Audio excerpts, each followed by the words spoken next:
long time. Let's go. Let's go.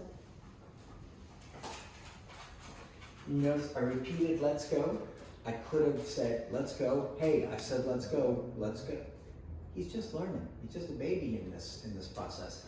Why not make it easier for him? I can hold him accountable when I know he's being defiant. I'll hold him accountable. But at this point, there's no sense in that. That's just silly dog trainer, ego, dumb stuff. Let's go.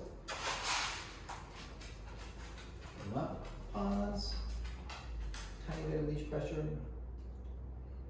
And I'm only holding this up for you guys. I'm not doing it, so it's not part of my strategy for him or anything like that. And Marta could turn that on if she wants. Turn it on low.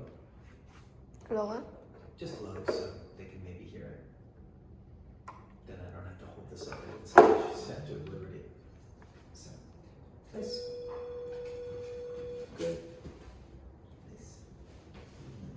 Perfect. So, you see, remember where I talked about where I wanted my body? Right, so my body, right in the middle of the mat. This came off right in the middle of the mat. Good came off, good. Good was uttered right in the middle of the mat, and then leash pressure if needed. But he ended up in a pretty good spot. So this direction, I can just say, let's go. Dial up a tiny bit, good. That way I don't have to use a bunch of leash pressure to do it. Basically what ends up happening is, if you do this stuff right, this ends up giving your leash and prong, or your leash and martingale, whatever you're using, it ends up giving it power that you don't have to apply. That's really kind of the whole thing, is when I go to turn and I get on this, if I'm at the right level and I say let's go, all he needs is the faintest whisper of the leash and prong, because the e-collar is giving him more information and he'll turn with me. If I don't use this, then I have to use more pressure with the leash and prong in order to get his attention. So hopefully that makes sense. Ready, bud? Let's go. So, Brad, oh, right, so now we got a little bit of this, right? So, now I can yank him on his feet and show him who's boss, or I can say, let's go. Dialing up, let's go. Let's go. Let's go. Right. See him shake his head a little bit. So what level did we get to? 12. 8. That was all he needed. So he's a kind of sensitive guy, right? So, and for me, I'm pressing, holding, and when I was saying let's go, and you heard that thing going, I'm pressing, holding on the red button, and I'm just slowly rolling up until he gives me the response. The amount of pressure I'm using on the leash and prong is pretty much the same. It stays static. So all it is like this. I want you to go in this direction. And he's like, that's great, but I'd rather lay here. And then this pressure gets a little bit hotter, a little bit hotter, a little bit hotter. And there's this directional information. Finally he goes, okay, I want to do something about that. Which direction do I go? This direction. Make sense? So, a couple of questions. Yeah. So today's his very first day wearing the e-collar. So you're already to a point just to communicate with him that you can start scrolling after you find the perception number.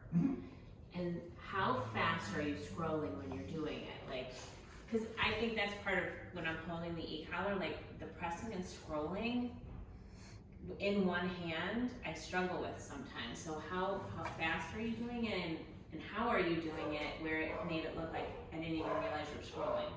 Yeah, okay, so for one, it takes practice, getting comfortable with that, right? And each one of these, unfortunately, has a slightly different amount of resistance, so make sure you're familiar with each one that you're using, because if you get like a roulette wheel, and you're like, that's not good. But that was the question, that's why I asked the question, and it was what level did I get to, and the reason why I asked that was so you guys could get an insight, how fast am I rolling? So if you heard how long that was going, right, when I was pressing and holding, and I only ended up at 8, it gives you some indication of how, that gives you some indication of how quick was I rolling. If I was at 5 and and I only got 3 numbers through.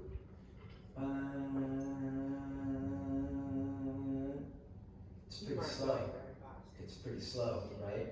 It's because I'm just starting off with him. How do you get really good at it? Watch it, look at it, right? Simulation of leash pressure, right? It's virtually the same thing because I'm giving directional information. I'm having these 2 tools marry together and work together. That's really the magic of this. This by itself, we're screwed. This I've got way more luck with, or I've got way more value with on its own than just this. But put together, I've got some magic, because now I can say, here's pressure that I can very fluidly raise and decrease at a distance, and I can give you directional information via this thing. Now when I put them together, I've got some real magic, right? So that's what's going on here.